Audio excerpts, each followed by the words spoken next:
Those glossy ads for tiny white boxes are everywhere lately.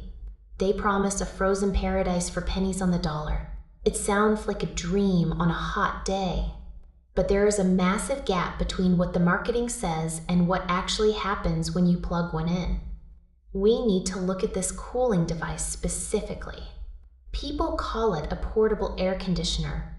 That is actually a bit of a stretch. It is not an air conditioner in the way your car or your house has one. There is no heavy compressor inside. There are no chemical refrigerants doing the heavy lifting.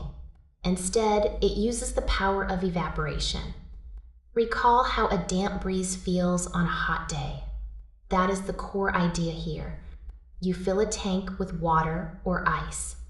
A fan blows air through a wet filter. The water evaporates and pulls heat out of the air. It is simple science. But science has limits. If you live in a place with 80% humidity, this thing is going to struggle. The air is already full of moisture. It cannot take on much more. That means the cooling effect drops off fast. In a dry desert climate, it feels like a miracle.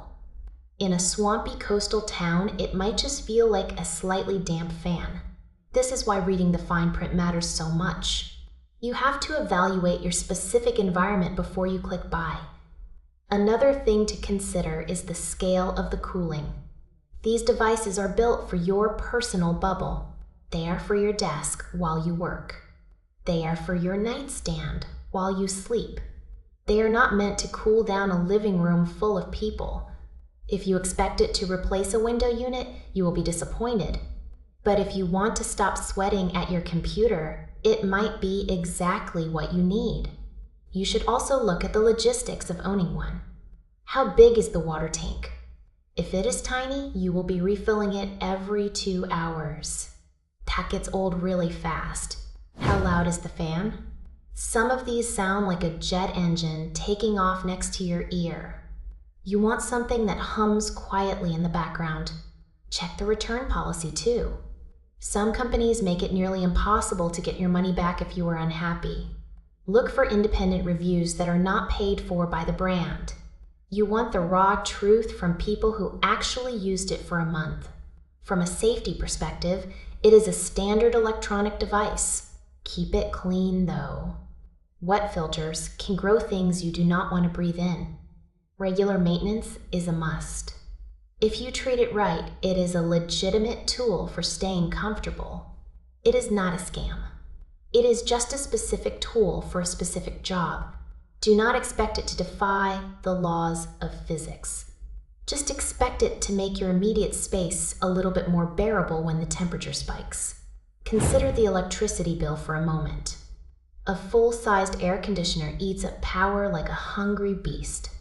It spins your meter until you get a headache. This little unit uses almost nothing in comparison. It is basically the same as running a regular desk fan. That is a huge win for your wallet. You can stay cool without feeling guilty about the environment or your bank account. Dropping a few ice cubes into the water reservoir creates a much sharper chill for those first 30 minutes. It is like a tiny blast of winter right in your face. Just remember to empty the tank if you are not using it. Stagnant water is never a good idea. If you are looking for a gift for a student in a hot dorm room, this is a solid choice. It is small enough to fit on a crowded shelf. It is light enough to carry in a backpack. The build quality feels sturdy enough for daily use. Just keep your eyes open. If a website promises it will chill your entire house, they are lying. If they say it is a personal comfort device, they are telling the truth. Stay cool, stay informed, and do not let the summer heat get the best of you.